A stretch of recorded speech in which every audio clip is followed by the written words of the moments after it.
Hey guys, welcome back to another episode of Adventures in Kalashnikov. I'm AK John here at Appalachian Gunwerks, and we've got something really special to show you today. The Soviet-Russian Type 1 underfolder. This guy was made in 1949 and is a reweld completed here at Appalachian Gunwerks, and the barrel and receiver have been hot blued. Rest of the parts are factory finish. This guy has been test fired and it shoots great. Pretty accurate, actually. We don't see these ever. This is the first one I've ever built with the underfolder, and it's been a real treat. So it's a real special gun, and I'd like to share it with you guys. Let's take it to the bench and take a look at this guy.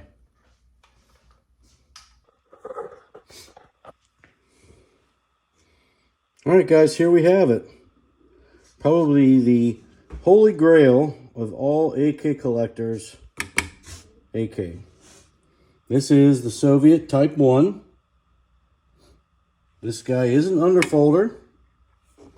Was made in 1949.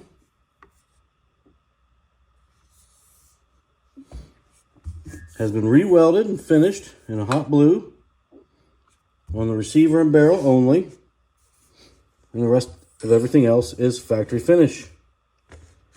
So some things to note, things that I really think stand out. The front trunnion, when hot blued, it turned a really cool plum color, kind of like the pins, yeah, which is really cool. I believe that's due to the carbon content in the metal that it was made from. So the Type 1 has a few differences. The gas block, front sight block are different. Very wide. No relief cut here. And of course no gas vent holes like a Type 3. So it's got the holes in the gas tube here at the 3 and 9 o'clock position. This wood is absolutely gorgeous. Really finishes out the rifle nicely. Of course, we have it fitted with a slab side here at the shop just for looks, because that is aesthetic or clone correct for the period correct. That's what I'm looking for. This guy was not really a super challenging build, a little bit challenging. It was cut in several places, of course. So the reweld, takes a little bit of time, but it came out really, really nice. This grip fixture, the metal piece underneath here, was not riveted to the receiver. We had to make special tooling to get in there and actually rivet that piece on. That was kind of a pain in the butt. But it worked out. It's on there great, nice and tight. Everything looks good. One thing to note about these Type 1s is you can see the rivets. It does have rivets in the back and front to hold the trunnion in. The rivets are flush. No button heads on the outside at all. So a lot of times you'll notice, if you look closely, there's two rivets here. But if you can see this little bit of a shadow here, when they grind these down, they really, really hit them kind of hard. So they're a bit wavy around the original rivet locations. And that's on both sides of the receiver. You'll see that. But this guy was built here in-house at Appalachian Gunwerks. Test fired, things great, everything's perfect. And it is just a beautiful rifle. Here's how we do our markings. We try to fit them under the trigger guard, so they're very inconspicuous, out of the way. Don't want them standing out. Don't want to put them on the side like a billboard. But yeah, everything on this thing turned out really nice. Like I said, this is a grail gun for most collectors. In my 5 or 6 years building, this is the first one I've seen being an underfolder. I've done 3 fixed stock Type 1s so far, but this underfolder is definitely one of the more unique ones that I've done. Turned out great. I can't wait to do another one. Let's flip it over and take a look at the other side. All right, here's the right side of the rifle. Again, you can see the very wide gas block of the Type 1. Cleaning rod. One thing I noticed on the cleaning rod, I don't know if it's specific to the Type 1 or not, but it's the first one I've seen. I don't know if you can see this here. My potato camera is really terrible. But this gas, or this cleaning rod is knurled. It's got ridges all the way around it. I've not seen one like that, so that's kind of neat to me. If you know about this, tell us about it in the comments, because it's very unique. I'd like to learn, and I'm sure the rest of you guys that don't know would like to learn also. So again, handguards, beautiful. I don't know if these are refinished or if they are as delivered. These are customer provided, so I'm not sure, but they fit really good and they look really, really nice. Again, you can see that plum coloration on the front trunnion. And this thing's got proof marks everywhere, little stampings here, they're all over the place. Pretty cool. Carrier's in the white. Of course, no lightning cut. The selector markings.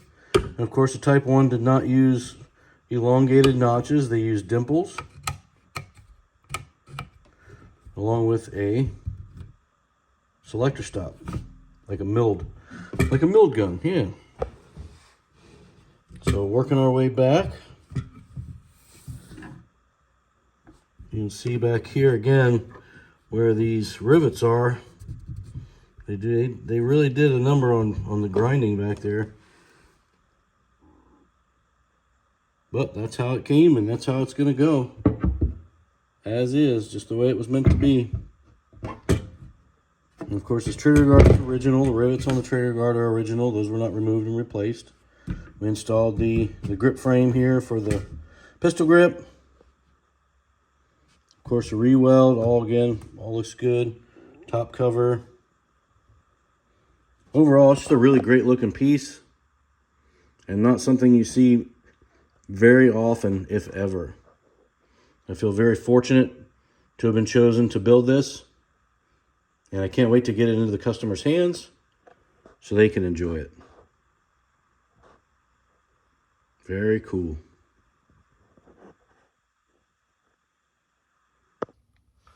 All right, guys, before we finish up, take a look at this quick slow-mo video of the Type 1 in action.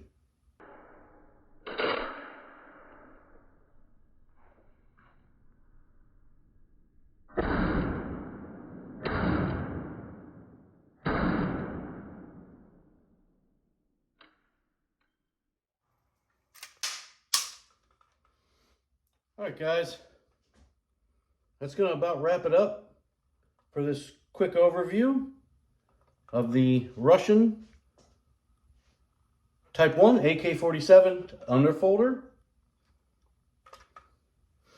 I want to thank this customer for allowing us to make content with it, bringing you guys AKs you might not see very often. Definitely AKs I don't get to see very often. And I'm very lucky when I do. So thank you very much. You know who you are. I appreciate you letting us make the content. And I want to say thanks to all of our customers for all the work that they send to us. We try to really outperform and out-deliver your expectations. Again, the lead time, turn times are coming down. Unfortunately, with the rewelds, I'm pretty backed up, almost a year. So I also appreciate you guys being patient with me on these. They take a lot of time, but I definitely enjoy them and I want to keep doing them. So if you guys have a reweld project you're interested in having done, give us a shout on our email at appalachiangunwerks@gmail.com or reach out on our website at www.appalachiangunwerks.com. We'll be happy to get you guys an estimate and lead time. Again, thanks for watching. Like, share, and subscribe. And we'll see you in the next video.